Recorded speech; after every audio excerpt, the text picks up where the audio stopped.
కొంతమంది అంటారు ఈ వ్రతాల గురించి ప్రాయశ్చిత్తాల గురించి ఎందుకు చెప్పాడు అని. ఎందుకు చెప్పాను ఇప్పుడు తెలుసుకోండి. ఏ పాపాలు చేస్తే ఏం ప్రాయశ్చిత్తాలు చేసుకోవాలో మొన్న చెప్పాను. ఇప్పుడు ఏం చెప్పాడు, ఆ ప్రాయశ్చిత్తాలు చేసుకోకపోతే ఏమవుతారో చెప్తున్నాడు ఇక్కడ. అందుకు రెండింటికి లింక్ ఉన్నది. ఇవి చేసిన వాళ్ళు స్త్రీఘాతి గర్భపాతి చ ఏ చ ప్రచ్ఛన్న పాపిన.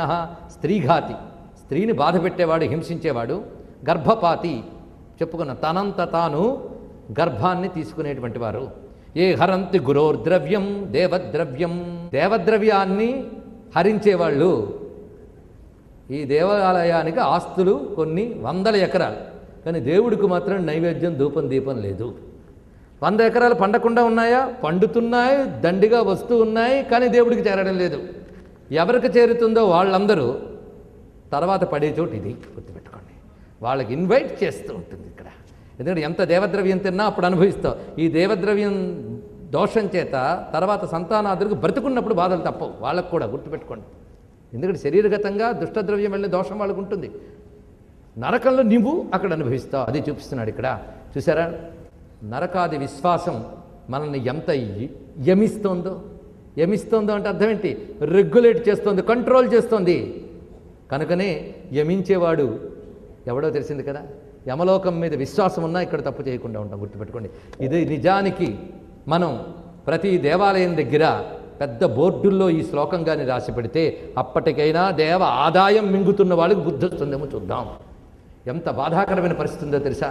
ప్రత్యేకించి మీకు నాకు ఎలా పుట్టిన భూమో అలాగే హిందూ ధర్మానికి కూడా పుట్టిన భూమి అయిన భారతదేశంలో అనేక మంది త్యాగపూర్వకంగా భగవంతుడి కోసం, భగవంతుడు అనుభవిస్తున్నాడు అనుకునిచ్చిన ఆస్తులు, ఎందరో రాజులు ప్రత్యేకంగా చేయించినటువంటి ఆభరణాలు, మనం హుండీల్లో వేస్తున్న డబ్బులు, ఇవన్నీ భగవంతుడి చేరుతాయనే భ్రమలో మనం ఉన్నాం. కానీ ఇంకెవరెవరు కడుపుల్లోకి వెళుతున్నాయి చూస్తూ ఉన్నాం. అంతేకాదు మన దేవుడి సొమ్ములు తీసుకొచ్చి ఎందరెందరికో పంచేవాళ్ళు ఉన్నారు. దేవద్రవ్యాన్ని దేవకార్యాలకు కాక ఇతర కార్యాలకు వినియోగించేవాడు కూడా దొంగే, గుర్తుపెట్టుకోండి. ఇలాంటి దొంగలందరినీ నెత్తికెక్కించుకున్న పెద్ద దొంగలైపోతున్నాం మనం. ఇది చాలా బాధాకరం. దేవాలయాలు అక్కర్లేదు, దేవుడు అక్కర్లేదు, దేవ ఆదాయం మాత్రమే కావాలనుకునే వాళ్ళ వల్ల ఇప్పుడు హిందూ దేవాలయ వ్యవస్థ ఎంత క్షీణిస్తుందో ఆలోచించండి ఇక్కడ. కారణం పాపభీతి లేని వాళ్ళ చేతుల్లో, దైవం మీద విశ్వాసం లేని వాళ్ళ చేతుల్లో, ఈ మతాన్ని దెబ్బతీయాలని ప్రయత్నించే ఇతరుల చేతుల్లోకి మన దేవాలయాధికారాలు వెళ్ళడం వల్ల వచ్చిన దౌర్భాగ్యం. దీనికి మనం ఏమాత్రం ప్రతిఘటించలేకపోతున్నాం. ఈ మధ్య పాశ్చాత్య దేశంలో కొంతమంది ఒక సమూహంగా కలిసి ఒక్కసారి భారతదేశంలో నా పాత ఊరిలో దేవాలయం చూడడానికి వెళితే అక్కడ దీపం పెట్టే దిక్కు లేదు. ఒక 25 ఏళ్ల క్రితం నేను వెళ్ళినప్పుడు కళకళలాడిన క్షేత్రం, గ్రామదేవత క్షేత్రాలు పోయే. ఆ చోటుల్లో ఏవో కొత్త పడమటిగాల నుంచి వచ్చిన కొత్త మతాల వాళ్ళు తయారయ్యి ఇళ్లలోంచి కులదేవతలు, గ్రామదేవతల ఆరాధనలు తీసి పారేశారు. దుఃఖం కలుగుతుంది. దేవాలయాలను ఎలాగా పరిరక్షించుకోవాలి అని కొంతమంది కలిసి సమూహంగా ఏర్పడి కృషి చేస్తున్నారట. ధనాన్ని సమీకరిస్తున్నారు. ధనం సమీకరిస్తున్నారు కానీ సహకరించే వాళ్ళు ఎవరు? ఇక్కడ హిందూ ధర్మానికి అన్యాయం జరుగుతుందని హిందువులకే తెలియదు. ఒకవేళ తెలిసినా దాన్ని అడ్డం పెట్టుకుని హిందూ ధర్మాన్ని రక్షిస్తున్నామనే పేరుతో దాన్ని కబళించడం కోసం కూడా ఇక్కడ తయారవుతారు. ఎంత పాపభీతి లేని స్థితి వచ్చింది. అందుకేనేమో గరుడ పురాణం వినకూడదంటారు. ఎందుకంటే వింటే తెలుస్తుంది కదా, తెలిస్తే జాగ్రత్త పడతారు కదా. జాగ్రత్త పడితే ఎలా చెడిపోతారు?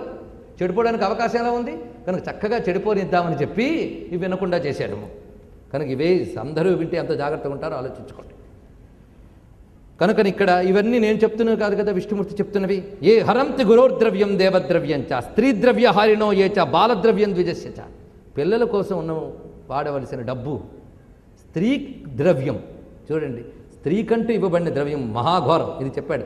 అలాంటిది వరకట్నాల పేరుతో స్త్రీని బాధించడం హిందూ మత ఆచారం అని కొందరు అనుకుంటారు, కానీ అది మహాదోషమని హిందూ ధర్మం ఎలా నిందిస్తోందో ఇక్కడ చూడండి. స్త్రీ ద్రవ్యహారిణో ఏ చ బాలద్రవ్యం ద్విజస్య చ ఏ రుణన్న ప్రయచ్చంతి ఏవై న్యాసాపహారకాహ. అంతేకాదు అప్పుని తిరిగి తీర్చనివాడు, వాళ్ళందరూ వెళ్ళేది ఈ భయంకరమైన చోట్లు. న్యాసాపహారకాహ, దాచిపెట్టుకున్న డబ్బుని దొంగలాడేవాడు, విశ్వాసఘాతకుడు, విషాన్నం పెట్టేటువంటి వాడు, దోషగ్రాహి గుణాశ్లాఘి గుణవత్సు సంవత్సరాహ. ఇందులో ఇదంతా ఒక్క వాక్యాన్ని కూడా అనవసరంగా చెప్పేమో అనుకోవడం కూడా దోషమే, గుర్తుపెట్టుకోండి. ప్రతిదీ కూడా విష్ణుమూర్తి ఎలా చెప్తున్నాడు, ఎలాంటి ఉద్దేశంతో చెప్తున్నాడో చూడండి. దాన్ని బట్టి ఎంత జాగ్రత్తగా ఉండాలో జీవితంలో హెచ్చరికది. దోషగ్రాహి గుణ అశ్లాఘి అంటే అవతల వాళ్ళ దోషాలు మాత్రమే చూస్తూ గుణాల్ని కీర్తించకుండా ఉండడం ఒక పాపంట. దీనికి ఈ గుణానికి అసూయ అని పేరు. ఈ గుణానికి అసూయ అంటారు. అసూయ అంటే ఎంత గొప్పవాడి గురించి చెప్పనేయండి, వెంటనే ఏమంటారంటే వాడు గొప్పతనం మాకు తెలియదా అండి, వాడి చేసేడు తెలుసా అని చెడు చెప్తారట. ఇది కూడా వచ్చింది. పెద్ద సంగీత విద్వాంసుడండి ఆయన, అంటే గొప్ప సంగీత విద్వాంసుడే కానీ అండి ఆ మధ్య తాగుతూ ఉన్నాడండి. అదిట వాడు తాగుతున్నాడు కదా అని వాడిని సన్మానించలే, వాడు చక్కగా సంగీతం చేశారు కదా అని. ఇప్పుడు సంగీతం గురించి మాట్లాడు, తాగుతున్నాడు గురించి నీకెందుకు? అలాగని వాడు తాగడం గొప్పని చెప్తున్నావు అని అర్థం కాదు. అది నీకు అనవసరం. ఈ లోకం తీరది. ఏ గొప్పవాడి గురించి చెప్పినా ఒక మాస్ సైకాలజీ ఉంటుంది, ఒక సొసైటీలో ఒక సైకాలజీ ఉంటుంది. ఆ సైకాలజీ ఎలాంటిదంటే ప్రతి గొప్పవాళ్ళలో ఒక చెడు కోణం అనుకుంటే వీడికి తృప్తి. ఎందుకంటే ఎలాగో గొప్పవాడు కాలేకపోయాడు కనుక వాడు కూడా తక్కువ అనుకుంటే వీడికి తృప్తి. అలాంటి సైకాలజీ చాలా మందిలో ఉంటుంది. అందుకే ప్రతి గొప్పవాళ్ళు వెతకడం, అది హైలైట్ చేయడం కూడా కనిపిస్తుంది. లేని వాళ్ళకి ఆరోపిస్తారు, ఉన్న వాళ్ళకి ఎంత ఉంటే దాన్ని ఎక్కువ చేసి చూపిస్తారు. ఇట్లాంటి వాళ్ళందరూ తర్వాత కేర్ ఆఫ్ అడ్రస్ ఎక్కడ ఇందాక చెప్పిన 21లో ఎక్కడో అక్కడ, ఎక్కడైనా ఒకటే.